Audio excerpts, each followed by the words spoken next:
Ya, mohon kami para wartawan di tengah kondisi kehidupan pers yang seperti sekarang ini ditenangkan dalam pengertian bahwa kami betul-betul memastikan penjaga terakhir moral pers Indonesia, kemerdekaan pers Indonesia itu betul-betul dijaga dan ditunggu oleh orang-orang yang benar-benar kompeten, Ya, orang-orang yang kredibel, oleh orang-orang yang integritas. Supaya kami meskipun di lapangan ada berbagai kejadian apapun yang itu, kita masih berharap kalau ada ini masih ada keadilan di Dewan Pers. Kalau ada ya, sengketa kan gitu. ya, Itulah karena tugas mulia Dewan Pers itu sangat mulia sekali ya, menjaga karena demokrasi Indonesia itu nggak mungkin tanpa kebebasan pers, ya, tanpa kontrol dari Dewan Pers. Karena ya. itu orang-orang di sana harusnya orang-orang yang terbaik.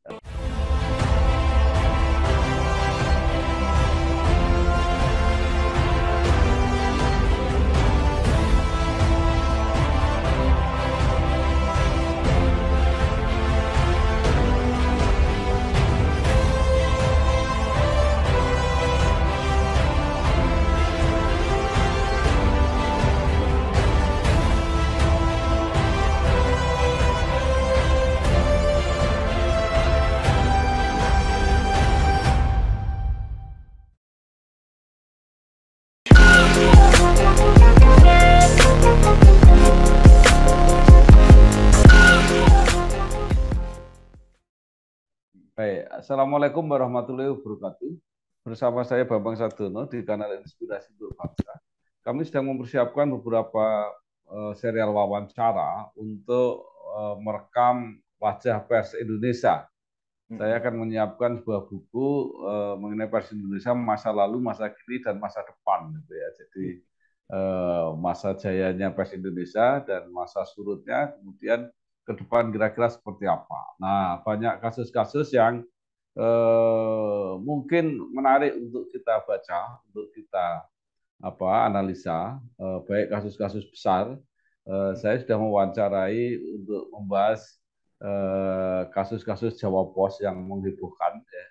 Nah, sekarang saya sampai pada mau membahas mengenai Dewan Pers yang Oke. digadang-gadang menjadi jangkar media, artinya menjadi tulang punggung media Indonesia untuk mengatur, mengarahkan, terutama di dalam melindungi kemerdekaan pers. Ya. Tetapi ada yang menarik ketika saya mengikuti apa yang disampaikan oleh salah seorang wartawan senior, yaitu Bapak Dimas Supriyanto Martoswito. Ya, Dan sekarang sudah bersama beliau. Pak Dimas, apa kabar? sehat alhamdulillah. Ya, Alhamdulillah. supaya banyak penonton ini mengenal, mungkin ada baiknya diawali dengan Mas Dimas ini cerita latar belakang perjalanan karir, mungkin pendidikan, mungkin pengalaman di mana saja. Kalau tidak salah banyak meliput di bidang film ya, dan banyak menulis buku. Nah, sampai saat ini, silakan Mas Dimas. Ya, saya eh, nama saya yang di lahir sebetulnya Ya, Supriyanto saja. ya, Nah, pakai Dimas itu waktu mengalami masa-masa genit-genit menulis-nulis cerpen, puisi, puisi gitu. Lalu dipakai nama Dimas. Adapun ya, nama Martoswito itu bapak saya. ya, Ketika saya mengalami 4 kali take down di Facebook ya. terkait waktu politik kemarin itu, Hmm. jadi saya kena ras gitu, sehingga Hmm. akhirnya pakai nama Martoswito gitu. Jadi Hmm. ya nama saya asli saya hanya Supriyanto saja. Saya Ya, terjun ke penulisan pada awalnya pengen menjadi penulis fiksi sebetulnya, pengen jadi ya, cerpenis, pengen jadi essayist, pengen jadi ya fiksi. Tapi saya mendapat inspirasi dari Pak Asadi Sregar. Waktu hmm. itu sastrawan kampus biru, beliau Ya, menyebut kalau mau bisa disiplin menulis, kamu harus jadi wartawan dan harus rutin karena dengan jadi wartawan jadi rutin menulis. ya, Lalu saya menulis juga beberapa bikin karangan, resensi buku, terus profil-profil gitu. Sampai tahun 84 baru saya diterima di Koran Kota di Pos Kota Jakarta. ya. Nah, sejak itulah saya sampai pensiunnya ada di pos kota. Ya. Tapi di antara itu saya sempat ditugaskan untuk menjaga penerbitan-penerbitan yang anak perusahaan. Waktu itu kan banyak grup perusahaan, hampir semua anak perusahaan. Ya. Saya menjadi redaktur tabloid film, saya menjadi pimpinan redaksi majalah Wanita Prada, dan juga sempat waktu itu tahun awal 2000 itu ada gelombang.com pertama itu. Ya, ya, ya. Gelombang.com pertama itu. Nah, saya ikut dibajak teman gitu untuk karena saya pengalaman di media, dianggapnya saya bisa. Waktu itu Nasdaq terjatuh nggak lama kemudian kan. Ya, ya. Gelombang itu kan berjatuhan semua. Nah, media saya termasuk kena. Indonesiacelebrity.com. Lalu agak nganggur gitu, langsung dipanggil oleh pimpinan pos kota kembali. Dan karena di pos kota sudah banyak senior, saya ditempatkan di redaktur saja. Ya, ya, ya. Sampai pensiunnya gitu. Ya itulah di jurnalistik. Di antara itu waktu era infotainment saya ikut infotainment mengisi RCTI. Waktu itu programnya namanya Buletin Sinetron. Kerja sama Dewan Film, Pantap FSI, Festival Sinetron Indonesia, selama 5 tahun. Ya ada bikin program-program TV juga. Sekarang isi di YouTube. Ya, saya lihat banyak nulis buku. Ada gambar peluncuran dengan Pak mantan Menteri BUMN, siapa itu yang Pak Laksamana Soekardi. Pak Laksamana Soekardi. Ya. Oh tidak, kalau itu saya undangan. Saya undangan. Tapi saya memang menulis beberapa buku. Saya kemudian terlibat di tim yang lain gitu. Tidak spesifik saya. Karena saya jurnalis, saya beberapa kali menjadi ghostwriter. Jadi menulis buku tapi atas nama yang bersangkutan karena beliau ada tugas-tugas akademi, tugas apa yang harus atas namanya. Nah, saya bagian nulis saja. Ya, gitu.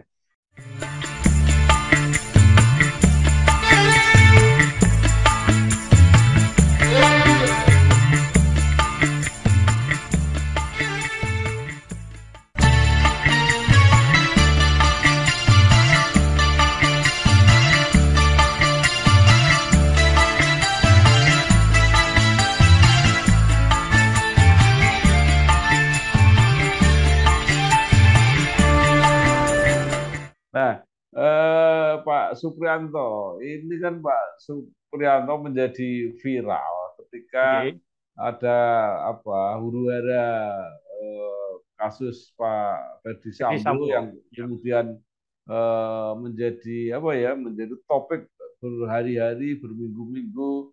Iya. Nah, kemudian juga ada menyangkut atau nyerempet-nyerempet gitu dengan Dewan Pers dan kemudian Pak Supriyanto sangat kritis. Nah, itu pertanyaan saya, kok tiba-tiba bisa memperhatikan masalah itu seperti apa ceritanya? Jadi sebetulnya awalnya saya kan merasa bahwa setelah pensiun saya menghabiskan 36 tahun saya di pers di media, di bidang tulis-menulis. Saya hampir tidak melakukan pekerjaan lain yang selain menulis. Hampir nggak pernah. Kecuali sebelumnya saya mengerjakan apa saja. Tapi begitu saya menjadi wartawan, saya hanya hidup dari kewartawanan. Saya melewati masa kejayaan media, bisa keluar negeri kemanapun, bisa mengalami hal yang tidak bisa dialami kalau saya tidak jadi wartawan. Sehingga saya memuliakan profesi kewartawanan. Dalam pandangan saya, Dewan Pers adalah benteng terakhir kemerdekaan pers. Karena saya juga membaca tugas-tugasnya, ada banyak sekali. Ya, antara lain menjaga marwah, martabat pers Indonesia, menjaga kemerdekaan pers, untuk dan menghindari campur tangan pihak lain atas kebebasan pers di Indonesia. Maka dengan itu saya merasa terpanggil ketika gedung Dewan Pers dijadikan acara jumpa pers untuk mengarahkan wartawan hanya mengutip dari sumber resmi, yang itu menurut saya sangat bertentangan dengan panggilan kewartawanan yang harusnya mendapatkan informasi dari berbagai sisi. Sebelum dilanjutkan, Ya, Pak Supriyanto kok apa tiba-tiba apa ya tertarik masalah itu, apa pada waktu itu termasuk yang diundang atau berada di lingkungan Dewan Pers itu? saya tidak. Waktu itu saya sebetulnya lagi memperpanjang kartu pers saya. Lagi Oh, menjajaki mau. Saya kan sudah saya pindah dari media online, media cetak saya sudah selesai ya. ya, Sudah pensiun, lalu saya bikin media baru. ya, Eh, Lalu saya membaca beberapa persyaratan-persyaratan yang ya, ditetapkan oleh Dewan Pers itu tentang bagaimana pendirian media dan ya, sebagainya. Menurut saya beberapa aturan sudah ketinggalan zaman ya, karena ya, misalnya ketentuan media baru itu harus punya kantor, harus bisa membayar gaji sesuai ini, hmm, harus memberikan asuransi, memberikan BPJS dan sebagainya. Yang menurut saya Dewan Pers kok sudah ketinggalan zaman ya maksud saya. hmm, Nah, lalu saya berpikir bahwa ini perlu ada reformasi di Dewan Pers, hmm, perlu. Akan tetapi insiden itu hmm, memanggil saya untuk menjadi tahu bahwa di dalam Dewan Pers yang saya harapkan bisa menjadi benteng terakhir, menjadi penjaga moral wartawan, hmm. justru diduduki orang-orang yang tidak kompeten gitu. Oh, Dalam hal ini yang paling paling paling relevan adalah Komisi Pengaduan ya, dan Penegakan Etika Pers. ya, Itu dengan kasat ya, mata dilanggar itu oleh ya. ketua komisinya itu. Nah, sebelum dilanjutkan lagi, itu Ya, kan anggota Dewan Pers dipilih sudah sesuai prosedur. Jadi apa ya? Eh, artinya tidak tidak bisa pihak-pihak lain mempersoalkan kenapa dia menjadi anggota Dewan Pers. ya, dan itu ada masalah di situ. Ya, Bahkan menjadi pergunjingan di kalangan teman-teman senior. ya, Karena yang duduk di sana ternyata bukan orang yang ahli di bidangnya, ya, tapi perwakilan dari organisasi-organisasi. ya, Bukan rahasia lagi ya, di Dewan Pers itu ya, dikuasai oleh PWI, ICTI, sama ada perkumpulan TV swasta, apa semacam itu ya, ya, kayak gitu. ya, Perkumpulan televisi daerah kalau nggak salah.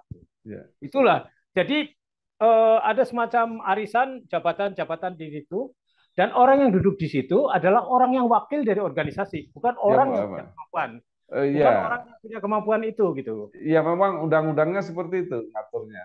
Iya.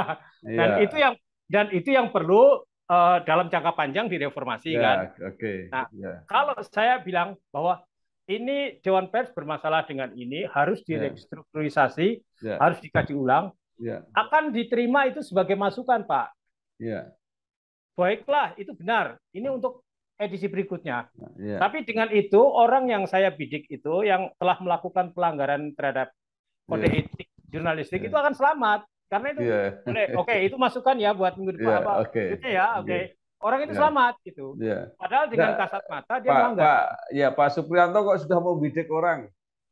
Ya, karena dia memang ya dia kan pelaku utamanya. Oke, oke, sekarang diteruskan aja supaya Ya. jelas kasusnya seperti apa gitu.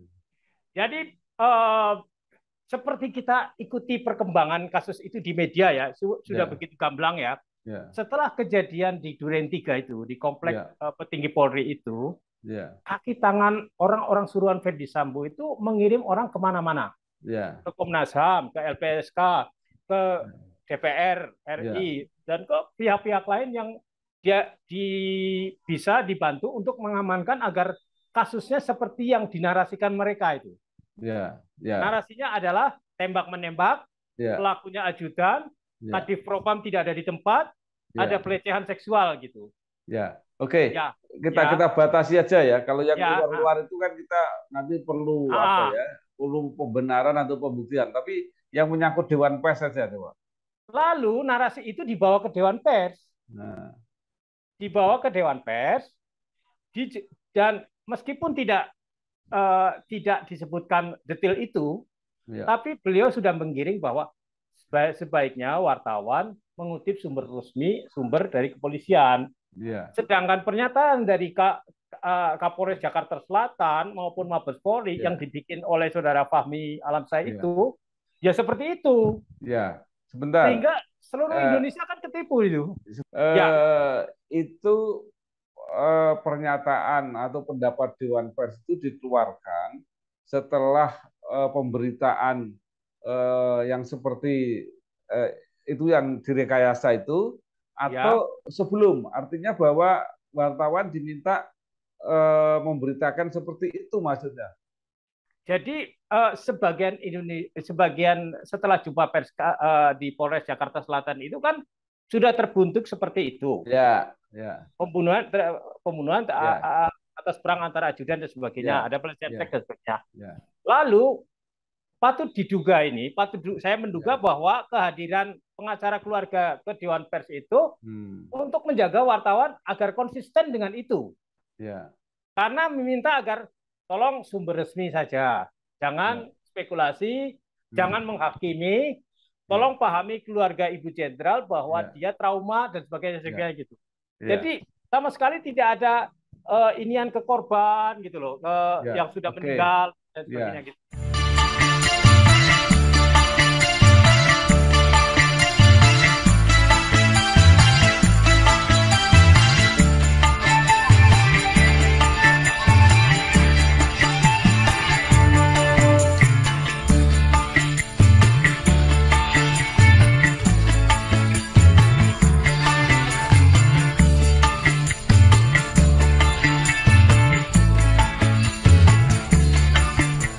Pak Supriyanto, Ya, setelah ada himbauan tadi ya dari pengacara iya, keluarga Ferdi Sambo, kemudian iya, ada pernyataan Dewan Pers, iya. itu pemberitaan terarahkan seperti itu apa enggak? Beberapa iya, beberapa Oh, iya, beberapa iya. Beberapa kemudian yang bersangkutan menetralisir atau mengoreksi pernyataan sumber resmi menjadi sumber kredibel. eh, Nah, dengan alasan slip of tongue gitu. ya Slip oke, lidah gitu. ya, Tapi itu terekam ketika dia menyebut ambillah dari keterangan dari sumber resmi. ya, Kita sebagai wartawan ya Pak, Pak ya, Bambang juga wartawan juga, ya, memastikan bahwa kita harus mengambil informasi dari segala sumber. betul, Dari ya, depan, dari belakang, dari samping, dari kiri, dari kanan, dari ya, mana, ya, bahkan dari isu pun harus kita ya, uh, ya dengan skeptis ya, harus ya, kita terima tapi untuk verifikasi. Nah, disiplin verifikasi ya, itulah ya. ya, Nah, ada arahan kepada sumber resmi itu menurut saya pelanggaran berat terhadap ya, kode etik sensor karena itu ada ketentuan bahwa pers Indonesia tidak dikenai sensor. ya, ya, ya, Ya kan gitu. Itu ya, bagian itu yang menurut saya ada kecenderungan arahnya ke sana meskipun langsung atau tidak langsung. Akan tetapi juga kemudian yang terjadi adalah bahwa bagaimana Dewan Pers memfasilitasi orang yang sedang bermasalah dengan hukum untuk bicara sesuai dengan apa yang dia inginkan. Maksudnya, itu Pak Supriyanto, ya, itu anggota Dewan Pers berbicara karena ditanya wartawan atau wartawan-wartawan diundang ke Dewan Pers. wartawan diundang Dewan Pers. Jadi gini, Hmm. kejadian adalah itu kan hari Jumat. Ya, Wartawan datang, wartawan datang nih.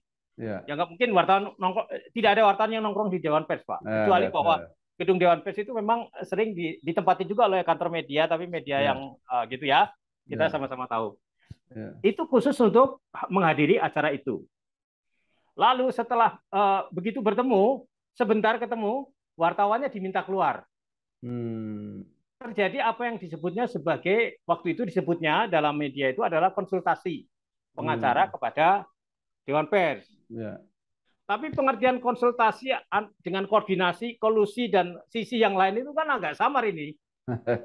Yang ya, ternyata yang keluar ya produknya ya, satu. ya, Produknya kan sama persis. ya, Produknya sama persis, artinya tolong simpati kepada Ibu Jenderal, tolong ya, jangan menghakimi, tolong Pak Mandi Sugrosi, dan dalam tanda kutip, teman kita yang di Dewan Pers ini memperlancar itu. Jadi tidak menjelaskan persis bahwa tugas pers adalah begini, begini, begini, begini. ya. Nggak, Begini ini, pers ya, harusnya begini. Pak Supriyanto, maksud saya penjelasan itu Iya, disampaikan seperti apa? Apa kirim rilis gitu atau bukan mengundang wartawan bicara gitu? mengundang wartawan, ada fotonya. Oh, Jadi pengacara keluarga Ya. Arman Haris kalau nggak salah itu ada, Ya. nanti bisa saya kirimkan namanya, Oke. bersama duduk di depan bersama Ya. asistennya Ya. dan bersama dari ini ketua Komisi Pengaduan dan Penegakan Etika Ya. Pers. Didampingi Mereka oleh ngomong Dewan Pers. Ya. Dewan Pers ya, Ya. di Oke. gedung Dewan Pers. Oke. Oke. Ya, Sekarang ya, kelanjutannya. Itu kan kemudian Pak Suprianto menulis apa ya? surat, surat. Sebelum surat kan yang meminta dukungan melalui apa itu? Online Oh itu? ya, change ORG, ORG, Ya. change ya. Iya, artinya Ya, itu dulu kan? ya itu dulu. Ya, itu sampai didukung berapa orang itu? Saya terakhir sampai 800 sekian orang ya, sampai Iya, 800 orang. Dan saya sih menyadari bahwa insan pers kan tidak banyak iya, dan isunya kan sangat spesifik gitu. Jadi saya iya. jadi. Dan dengan itu saya kemudian mengirim surat juga. Hmm, Uh, artinya saya dengan penghormatan penuh kepada eksistensi Dewan Pers sebagai penjaga hmm, pers nasional, ya, saya merasa terganggu dengan kehadiran orang ya, yang seharusnya menjaga etika pers tapi ya, tidak melakukannya gitu loh. ya. Tapi Jadi kan sudah mengaku salah. lo ya mengaku salah kan satu hal, tapi ini kan gini Pak, saya tidak orang mengira bahwa itu semata-mata lembaga hukum. Buat saya Dewan Ya, Pers adalah lembaga moral, Pak. oral, ya betul.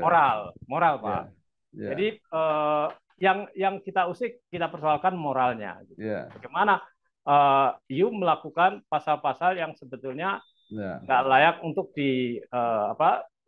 yang seharusnya ditegakkan, tapi malah diserahkan kepada orang lain gitu. ya, Seperti ya, reporter menyerahkan mic untuk silahkan ngomong apa saja gitu loh, ya kan? ya, ya, ya. Padahal Oke, penuhnya kita. ya, ya. Ya, Saya kira itu sebuah masukan dan kritik yang baik.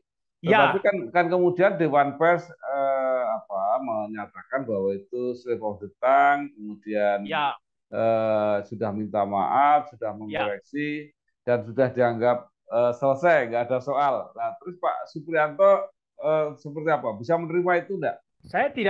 Saya tidak bisa menganggap itu selesai. Prosesnya Ya, seperti apa saya nggak tahu. ya, ya, ya, Bagaimana proses ini dianggap selesai? ya, Saya mengirim surat kepada Bapak Profesor Dr. Azumardi Azra selaku ya, Ketua Umum. ya, Dibalas oleh wakilnya. ya, Saya merasa patut menduga bahwa surat saya tidak disampaikan kepada yang bersangkutan. ya. Dan ini diselesaikan di antara wakilnya dan orang ini gitu loh. Ya, tapi kalau lembaga kan boleh, kalau pimpinan tertingginya misalnya nggak bisa tanda tangan atau berhalangan kan bisa diwakili. Ya bisa begitu, bisa tafsir saya bisa enggak, bisa bahwa yang bersangkutan tidak tahu. Makanya saya Ya, menulis ulang lagi surat yang kedua gitu. ya. Terus surat kedua dibalas. Belum. Ya, Tahu-tahu ada peristiwa satu lagi nih dari teman dari ya. Medan yang Hmm. mengadukan langsung ke polisi. Kalau Oh, saya tidak belum tergerak ada gerakan saya ke polisi belum karena saya ini susah ya, sekali kan pembuktiannya kan. ya. Saya dengar ada suara isu-isu bahwa ini tidak gratis, bahwa ini Hmm. akan ada bahwa ini ternyata ada transfer sekian-sekian. Sama seperti yang disampaikan oleh Pak Mahfud MD bahwa menghubungi Pemret ini, menghubungi Pemret ini dan kayak gitu-gitu ya. Ya, Nah, ya, ya, suara di lapangan saya dengar karena saya ya, kan sebagian teman-teman saya. ya. Tapi itu secara hukum susah dibuktikan. Iya, iya, iya, Karena susah. itu tekanan moral. Cuman teman di Medan ini Ya. sudah langsung mengambil langkah hukum. Itu Nah, yang dilaporkan apanya? saya ya pokoknya meminta agar polisi memeriksa Dewan Pers. Oke, oke. Oke? Nah, Ya. kemudian kok Pak Suprianto masih menuntut terus supaya anggota Dewan Pers yang bersangkutan itu dicopot apa ada mekanisme itu? Saya kurang paham tapi sebagai orang yang lulus di uji kompetensi Dewan Pers, Ya. saya merasa berhak mempertanyakan itu. Kenapa orang seperti itu ada di sana? Karena Ya. dia mewakili saya. Mewakili saya dalam arti dia yang menjaga saya juga. Gitu Ya. kan? Ya. Sebagai bagian dari organisasi, anggota kan berhak juga dong mempertanyakan itu kan gitu. Ya. Gitu. Saya menggunakan hak saya sebagai jurnalis, sebagai insan pers terhadap lembaga Dewan Pers. Itu sebabnya kenapa saya belum melibatkan kepada pihak-pihak hukum atau orang lain gitu. Iya, iya. Karena ini pelanggaran etika loh. Pak Supriyanto tidak berusaha ketemu langsung dengan Saya ketua misalnya. Saya kemarin saya dihubungi oleh pihak teman saya yang satu yang pernah menjadi pengurus Dewan Pers. Saya bilang saya nggak ada urusan pribadi orangnya. Saya khawatirnya dikiranya saya sentimen pribadi. Bukan, saya bukan sentimen pribadi. Ada orang di posisi itu, tapi tidak melakukan tugasnya gitu loh. Maksudnya Pak dia itu kan di penegakan etika pers, tapi tidak menegakkan etika pers. Bahkan dia terkesan tidak menguasai kode etik jurnalistik gitu loh. Yang saya persoalkan. Jadi bukan siapapun gitu.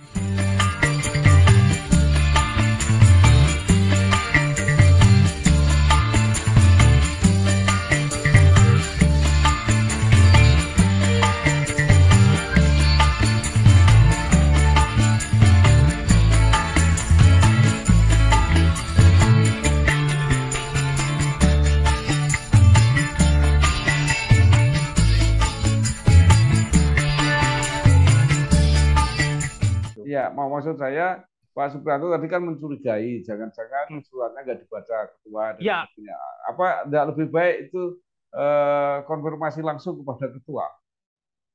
Ya, karena saya menghargai secara kelembagaan, saya menghormati ketokohannya, ya saya tidak akan, dan karena itu bukan semata-mata kepentingan pribadi saya gitu. Jadi saya menggunakan azas, dan saya kurang pandai bicara tentang hal-hal kayak gini secara langsung, sehingga saya lebih fasih menulisnya dalam surat menyurat. Ya kan gitu. Jadi kalau sekarang apa sebenarnya yang masih dikendaki Pak Supriyanto ini? Ya sebetulnya kan ya harus diganti loh orang itu menurut saya. Dicarikan orang. Saya nggak tahu mekanisme. Saya akan pertanyakan kepada Pak Presiden, Bapak mengangkat orang yang tidak kompeten gitu. Meskipun saya akan gini, saya dapat bukan isu sih sebetulnya kan, bahwa negara mengeluarkan 60 miliar per tahun untuk Dewan Pers. Itu pun patut diduga bagaimana ini penggunaannya secara transparan, bisa dengan anggaran uang rakyat sebesar itu menghadirkan tokoh-tokoh yang seperti itu gitu loh. Kalau terhadap Pak Azumardi aja nggak ada saya keraguan sedikit pun atas kompetensi beliau ya. Dan saya kira kan bahwa beliau ada di sana karena ketokohannya, kecendekiawannya, kemuslimannya lah ya, nggak ada keraguan saya. Tapi tentang orang-orang yang dipilih yang dia duduk di komisi ini, komisi itu, komisi ini, wah itu kan yang harus kita pertanyakan. Itu yang saya inginkan. Ya, saya kira sebagai pertanyaan, sebagai kritik, apalagi dari seorang wartawan senior ini, saya kira patut didengar lah ya, gitu ya. Tetapi kan juga mungkin harus ada solusi-solusi, artinya cara menyelesaikan persoalan ini seperti apa. Nah, Pak Supriyanto nggak diberi saran. Pak Supriyanto kan banyak kenal dengan senior-senior wartawan yang ada di PWI, ada di Dewan Kehormatan, ada itu nggak pernah diskusi misalnya. Oh, diskusi. Di belakang ini saya diskusi. Tapi mereka kan nggak mau, tolong jangan tampilkan. Tapi ya saya Pak, ya dengan Pak Bambang saya harus terus terang ya. Saya nggak mungkin seberani ini kalau tidak punya backing. Backing dalam arti teman-teman senior loh. Teman-teman senior.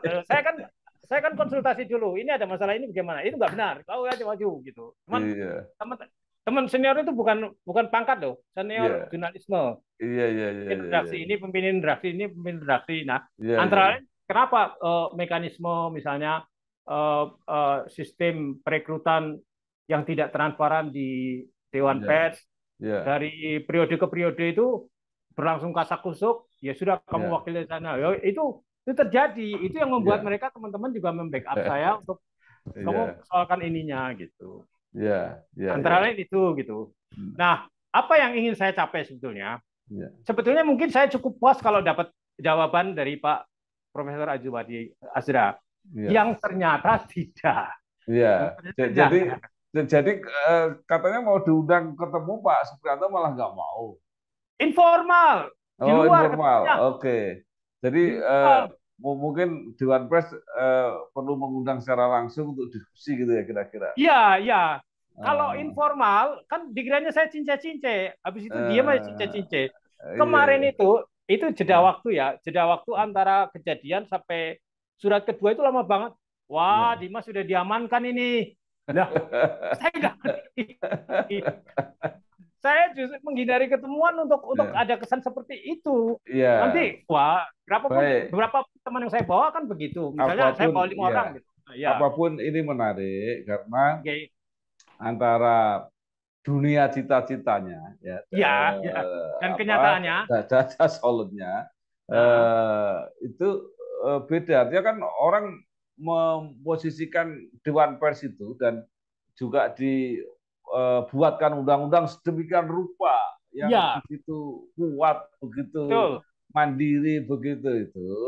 Ya, Nah, cuma di dalam pengisian orangnya, walaupun secara ya. prosedurnya benar, tapi menurut Pak Dimas Supriyanto ini bukan orang-orang yang tepat.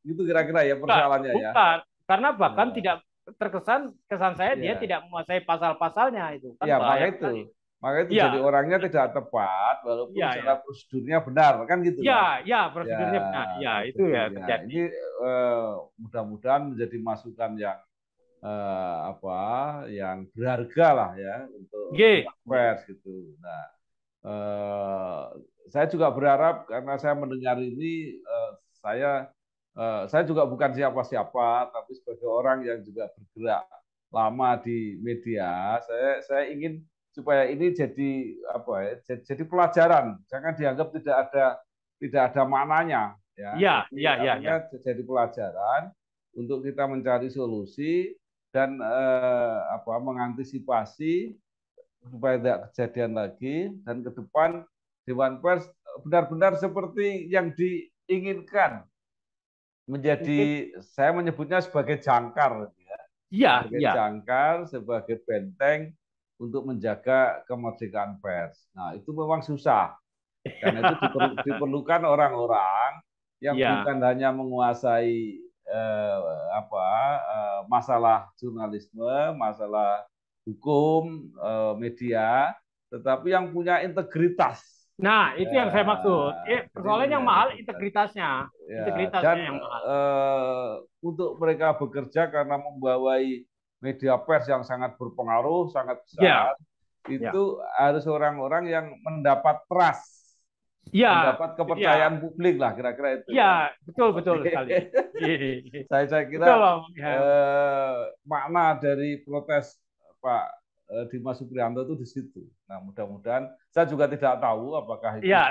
juga membuat kita semua berpikir atau menganggap ini suatu masukan yang baik. Saya cuma berharap mudah-mudahan semua terbuka, semua bisa menjadikan ini satu koreksi yang apa ya positif lah, konstruktif gitu. Karena Pak Dimas kan juga tidak punya apa kepentingan apa-apa sebenarnya. Oh Iya. enggak, Ya, jangan oke. dikira saya ngarep jabatan itu. Enggak, saya enggak. Sudah Baik, pensiun. ya Pak Dimas, Pak mungkin Bambang. yang terakhir Pak Dimas masih ingin sampaikan apa?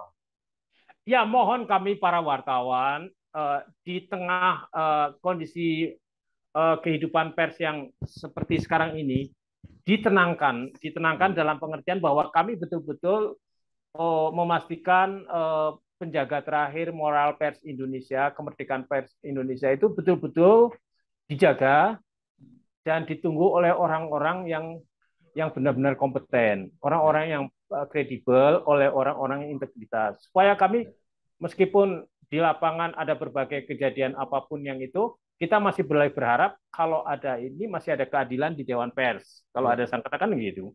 ya, Itulah karena tugas mulia Dewan Pers itu sangat mulia sekali ya, menjaga karena demokrasi Indonesia itu nggak mungkin tanpa kebebasan pers, ya, tanpa kontrol dari Dewan Pers. Karena ya. itu orang-orang di sana harusnya orang-orang yang Oke, terbaik. oke.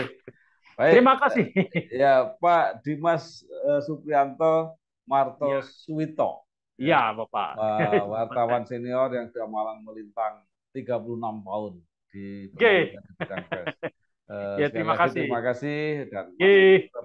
kritis itu salah satu karakter seorang jurnalis sejati dan Terima kasih. integritas untuk menjaga Oke. marwah ya kehormatan Yes. wartawan Indonesia itu luar biasa. Terima kasih. Jangan berhenti bekerja berjuang sukses. Oke. Oke, wassalamualaikum warahmatullahi wabarakatuh.